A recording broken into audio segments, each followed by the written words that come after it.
மாண்புமிகு எதிர்க்கட்சி தலைவர் அவர்கள். மாண்புமிகு பேரவைத் தலைவர் அதை எதிர்க்கு நான் அதான் ஆரம்பத்திலே சொன்னேன். பிப்ரவரி 2024 பிப்ரவரி மாதம் டங்ஸ்டன் சுரங்கம் அமைப்பதற்கு ஒப்பந்தம் கோரப்பட்டு 10 மாத காலமாக என்ன செஞ்சீங்க? எதுவுமே செய்யலையே. இப்ப எடுக்கிற நடவடிக்கை அப்பவே எடுத்திருந்தா இதை தடுத்து நிறுத்தி இருக்கலாம் நான் சொல்றேன். இல்ல அது மட்டும் இல்ல, ஒரு சட்டம் மத்திய அரசு கொண்டு வருகின்ற பொழுது மாநில உரிமை பாதிக்கப்படுகின்ற பொழுது அங்க அழுத்தம் கொடுத்தே ஆகணும். அதுக்கு தானே எம்பி போறாங்க. சும்மா நான் எழுத்தேன் நிறைவேறிட்டு அப்புறம் ஏன் கொண்டு வரீங்க? என்ன பிரயோஜனம்? முதலமைச்சர் பேரவைத் தலைவர்களே, அரசுடைய அலட்சியத்தால் இன்றைக்கு அவன் பகுதி மக்கள் பாதிக்கப்படுறாங்க. அதான் நான் சொல்றேன். அவை முன்னவர் மாண்புமிகு எதிர்க்கட்சி கொண்டு சொல்லுகிறேன். இது மாதிரி எதிர்த்தோம். நான் என் கடிதம் எழுதினா அவர் எழுதினார், சுற்றுச்சூழல் எழுதினார். எதுக்கும் பணியாத காரணத்தால் தான் இந்த மன்றத்துக்கு இந்த மன்றமே இதை அந்த திட்டத்தை எதிர்க்கிறது, இந்த தீர்மானத்தை ஆதரிக்கிறதுன்னு கொண்டு வந்திருக்கோம். நீங்க இப்போ என்ன சொல்றீங்க? இந்த திட்டம் நமக்கு தேவையில்லாத ஒண்ணு தானே, சுரங்கம் வரக்கூடாது இல்லையா அப்படின்னா தீர்மானத்தை ஆதரிங்க. இல்ல சுரங்கத்தை வேதாந்தா பக்கமோ நீங்களும் சேர்ந்துக்கிட்டா ஆதரிச்சுக்கோங்க. மாண்புமிகு எதிர்க்கட்சி தலைவர் அவர்கள். மாண்புமிகு பேரவைத் தலைவர்களே, இதுவரை அலட்சியமா இருந்துவிட்டு இப்படி பதில் சொல்வது சரியல்ல. ஏனென்றால் ஒரு அரசாங்கம் அவ்வப்போது விழித்துக் கொண்டு மக்களுக்கு பிரச்சனை ஏற்படும் தீர்த்து வைக்கணும். அலட்சியமாக இருந்தது சொல்றாங்க. எந்த விதத்திலும் இந்த திமுக ஆட்சி அலட்சியமா இருந்தது இல்ல. பொது மக்களுடைய பிரச்சனை பொறுத்தவரை நாங்கள் இது வரைக்கும் அலட்சியமா இருந்தது கிடையாது. அலட்சியமா இருந்தங்கிற அவை குறிப்பிலிருந்து நீக்கிறேன். அலட்சியம் வேண்டாம். நான்கு பேரவைத் தலைவர்களே, நீங்க அந்த ஆசனத்தை அலட்சியம் என்பது நான் தவறா சொல்லல. அலட்சியம் என்பது அன்பார்க்க. அதாவது எதுக்கு பேசுறீங்க? எதுக்கு தீர்மானங்களை எல்லாம் பேச விட்டுட்டு எதிர்கட்சி என்ற பிரதான எதிர்கட்சி என்ற முறையில் அரசு சரியான முறையில் நடவடிக்கை எடுத்திருந்தா ஆரம்ப காலகட்டத்தில் தடுத்திருக்கலாம் சொல்றேன். அதுதான் இத்தனை வரைக்கும் பேசிட்டு இருக்கிறேன். வேற என்னத்தை நாங்க சொல்றோம்? அது மட்டும் இல்ல, இதுல சில முக்கியம். முதலமைச்சர் இப்ப கடிதம் எழுதியிருக்கிறார். இது ஒப்பந்த புள்ளி விடுகின்ற பொழுதே கடிதம் எழுதியிருந்தா இது நிறுத்தப்பட்டிருக்கும். இரண்டாவது, முதலமைச்சர் பேரவைத் தலைவர்களே திரும்ப திரும்ப அதையே சொல்லிக் கொண்டிருக்கிறார்.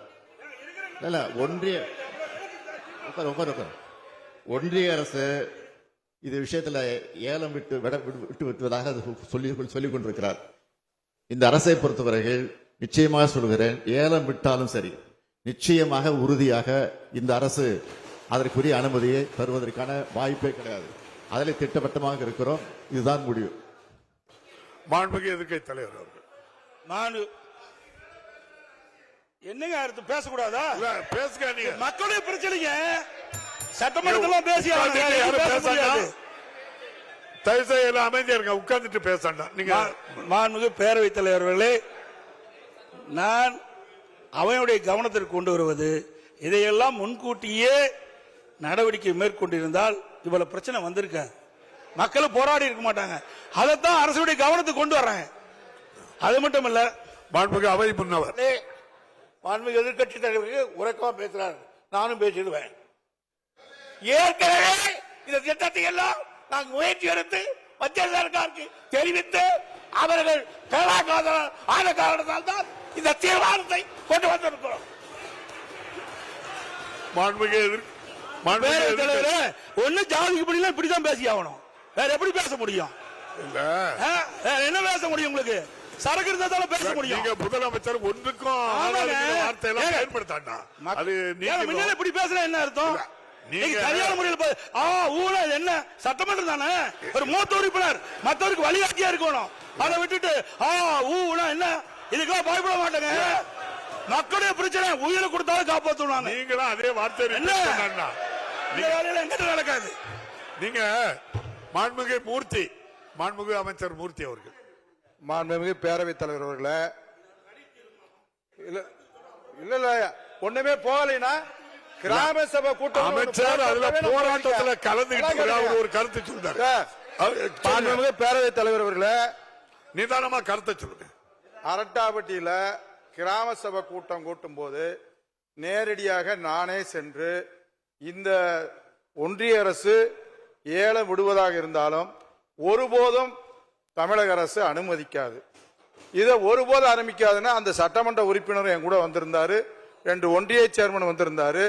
அந்த தீர்மான கிராம சபை கூட்டத்தில் அந்த தீர்மானம் நிறைவேற்றும் போது நானும் இருந்தோம். 4 நாள் கழிச்சு அந்த பகுதியில் இருக்கக்கூடிய விவசாய சங்கம், வணிகர் சங்கம் எல்லாரும் சேர்ந்து மேலூர் ஒரு மிகப்பெரிய ஆர்ப்பாட்டம். நீங்க எல்லாம் நடக்கும்போது- ஏடிஎம்கே நீங்க எல்லாம் சேர்ந்து ஒத்த கருத்து தானே? ஆமா, ஒத்த கருத்து தான்.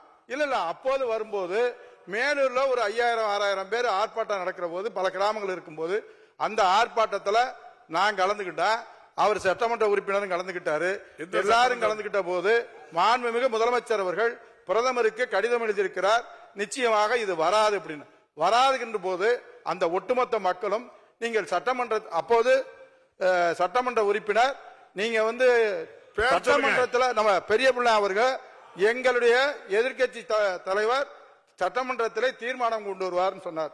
உடனே நான் அந்த மைக்கை வாங்கி சட்டமன்ற உறுப்பினர் எதிர்க்கட்சி தலைவர் மட்டுமல்ல, எங்களுடைய முதலமைச்சர் ஒட்டுமொத்தமாக அனைத்து தரப்பு மக்களுடைய சார்பாக, அனைத்து கட்சி சார்பாக அந்த தீர்மானத்தை அங்கே நிறைவேற்றுவார்னா அந்த கூட்டத்தில் கொண்டு வந்தேன்.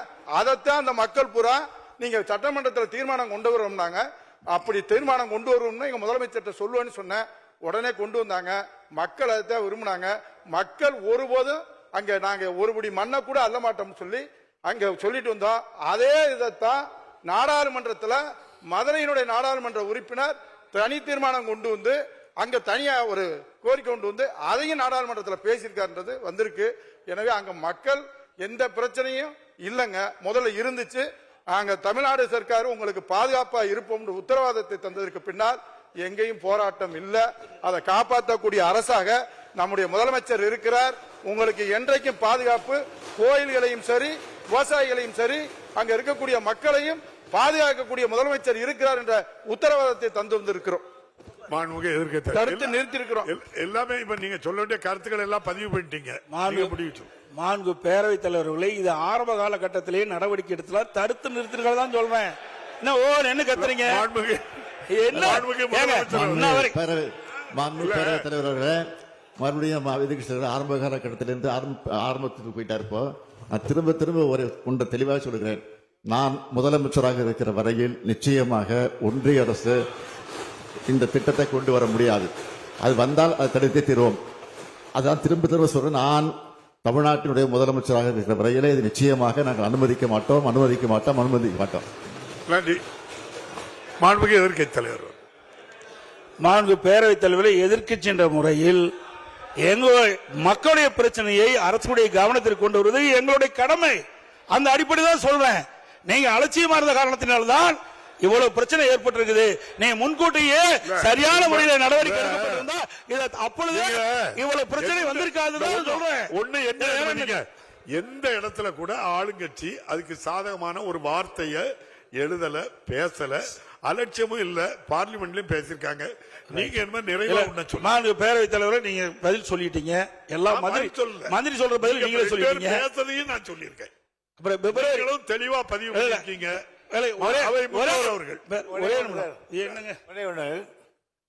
மாண்புமிகு முதலமைச்சர் இந்த மாபெரும் சபையில் 3 தரம் நான் முதலமைச்சராக இருக்கிற வரையில் மத்திய சர்க்காரே அதை கொண்டு வருகிறது என்று சொன்னாலும் சரி, அதை நான் இங்கு நடத்தப்பட மாட்டேன் என்று பிரகடனப்படுத்தி இருக்கிறார். இந்த பிரகடனத்துக்கு பிறகு கூட நீங்கள் சந்தேகிக்கிறீர்கள் என்று சொன்னால் இதை விட நீங்கள் வேதாந்தா அக்காவுக்கு நேரடியாக பேசிவிடலாம். மாண்புமிகு எதிர்க்கட்சி தலைவர், பேரவைத் தலைவர்களே, அந்த நிறுவனத்திற்கு ஆதாரமாக எங்களுக்கு அச்சம் ஏற்படுது. ஏன்னா 10 மாசம் கிடப்பில போட்டிருக்கீங்களா?